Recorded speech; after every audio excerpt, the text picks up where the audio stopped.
Marka laga soo tago in masaajidda ay yihiin goobaha lagu cibaadeysto ee eebbaweyne lagu xuso, masaajidda waa barta ugu habboon ee udub-dhexaadka u ah in bulshada lagu hago dhaqanka toosan ee Islaamka. Haddaba daawade, halkani waa masjidka Cumar bin Khadaab oo ku yaala tuulada Qaranri, taasi oo dhanka koonfureed masaafo dhan 4 kiiloomitir kaga beegan degmada Balad Xaawe ee gobolka Gedo. Tuuladani oo ah tuulo si weyn u soo koraysay muddooyinkii dambe ayaa waxaa ku yaala masjidkan oo kaliya kaasi oo ay dhiseen walaalo Soomaaliyeed oo khayrka jecel. Warbixintan ayaa waxa aan ku eegaynaa in masjidka oo uu dhismihiisu dhammaystirmay uu haatan u baahan yahay in darbi lagu wareejiyo kaasi oo u baahan dhaqaale hor leh, balse aysan awoodin dadka tuulada oo intooda badan ah qoysas danyar ah oo Soomaaliyeed.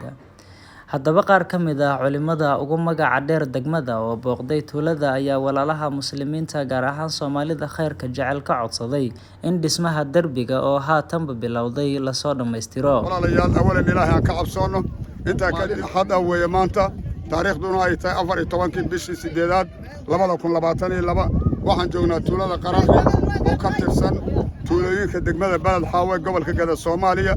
masjidkii yacni maartay tuulada Qaranri ee dhismaha ka socday jeexitaankii darbiga ayaa socdo. waxaa la dhisayaa masaajidka hore loo dhisay darbi weyn oo maartay aad u dheer runtii oo muhiim ah ayaa la dhisayaa oo la jeexayaa laguna wareejinayaa. marka waxaan rabnaa insha Allahu tacaala laba qodobka koobaad inaan u duceyno dadkii yacni maartay darbigaas dhismihiisa yacni maartay lacagaha ku bixiyay. qodobka labaadna waxaan rabnaa inaan baaq u dirno cid kastoo muslimiinta ka mid ah oo muxuu ahaa wax ku baxsanayso meel yacni baahi ay ka jirto masjid. qolada marka koobaad waxaan leenahay cid kasta oo yacni maartay doonaysa inay ka qayb qaadato dhismaha masjidka iyo darbigaas waa fursad qaali ah laga qayb qaato. rasuulkeena sallallahu alayhi wasallam wuxuu leeyahay man bana lillahi masjidan bana allahu lahu baytan fil janna. waa xadiis saxiixa ninkii ilaahay guri masjid u dhiso ilaahay jannadu guri ugu dhisaa. marka si ilaahay yacni waxa weeye xadiis qaarkood waxay cadeynayaan shimbir buulkeed intay dhigato ninkii masjidka ku darsaday inuu ilaahay jannada guri ugu dhisay. marka cidda wax ku darsan karta ku darsato si yacni fursadda looga faa'iideysto. waa sadaqa jaariya. allah idin barakeeyo. midda kale waxaan leenahay cidda yacni dadkii masjidkan lacagaha ku soo bixiyay darbiga iyo dhismaha ilaahay muraadkooda maqbuul allah ka dhiga hankooda allah gaarsiiyo adduunka fi nuqma akhira fil janna allah siiyo.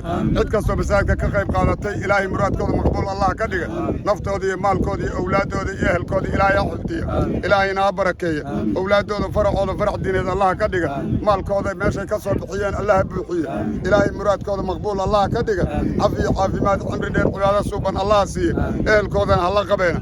وصلى الله على نبينا محمد وعلى آله وصحبه وسلم أجمعين. والسلام على رسول الله وعلى آله وأصحابه وسلم تسليما كثيرا.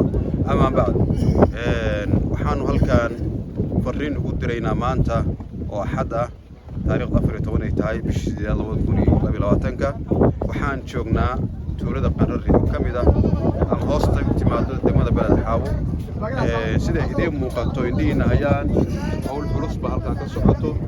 masjidkii baa dayr loo sameeyaa ama xayndaab loo sameeyaa dhagaxa loo dhisayaa ka horna masjidkii baa la dhisay walxamdulilaahi rabbil caalamiin. marka waxaan halkan codsi aan ugu diraynaa insha Allah dhammaan walaalaha muslimiinta Soomaaliyeed cid alle cidii luqadda aan ku hadlahayo taqiin ama garanayso in maaragta shaqadaas wax lagu soo baxo wax lagu soo darsado. hadda halkaan waxa soo gaarsiin ka soo bilow masjidka dhismihiisa ilaa hadda xilligan oo darbiga loo hagaajiyo dad baa soo gaarsiiyay. waxaan markaanu leenahay walaalaha Soomaalida muslimiinta ah oo ahlu khayrka oo khayr doonka ah inay ka soo qayb qaataan wax yari wax badanba masjidka wareejintiisa. maxaa yeelay masjidka hadduu halkaa keligiis kaga dhisnaado shaki kuma jiro. waxaa weeye xayawaanaadkii dameerihii iyo xayawaanaadkii iyo arigii iyo maaragtay ayaa meeshii kaadi noqotaa iyo saxaro noqotaa baa ku halaynhayo. marka saa awgeed in marka la ilaaliyo masjidkii waxaana lagu ilaalin karaa in darbiga hadda saa loo hagaajinayo in lagu xiro baa masjidkii nadaafadiisa iyo dhowritaankiisa iyo ku jirtaa. saa awgeed waxaan markaa aan leenahay walaalayaal meel kasta joogtaanba qurba joog qaran joog in masjidkaas laga soo wada qayb qaato oo aad maaragtay darbigaas wax ku soo darsataan baan ninka codsanay bidin Allah azza wajal waa sadaqa jaariya weeyaan bidin Allah azza wajal. marka waxaa marka marna aanan halmaamaynin inaan halkaan ugu ducayno walaalihii gabdhihii muxsinaadka ahaa iyo ragga muxsiniinta ahaa ee masjidkan aasaaskiisa soo bilaabay maantana halkaas soo gaarsiiyey meel alle meeshay joogaan waxaan leenahay walaalayaal waad guulaysateen ilaahayna subxaanahu watacaala riladiisa iyo raalli ahaanshihiisana waad hesheen biidnillahi caza wajal ilaahayna waxaan kaga baryaynaa wixii masjidka aad kula baxdeen iyo meelaha kaloo khayrka aad kula baxdeenba in ilaahay subxaanahu watacaala miisaankiina xasanaadkiina kugu kabo adduun iyo aakhirana ilaahay subxaanahu watacaala cafis iyo caafimaad idinku siiyo carruurtiina iyo reerihiinana insha allahu ilaahay idinkugu dhowro. dhanka kale waxaa goobta ka hadlay gudoomiyaha tuulada Qaranre gudoomiye Aadan Cismaan Daad oo sidoo kale baaq u diray walaalaha doonaya in ay qeyrka ka qayb qaataan.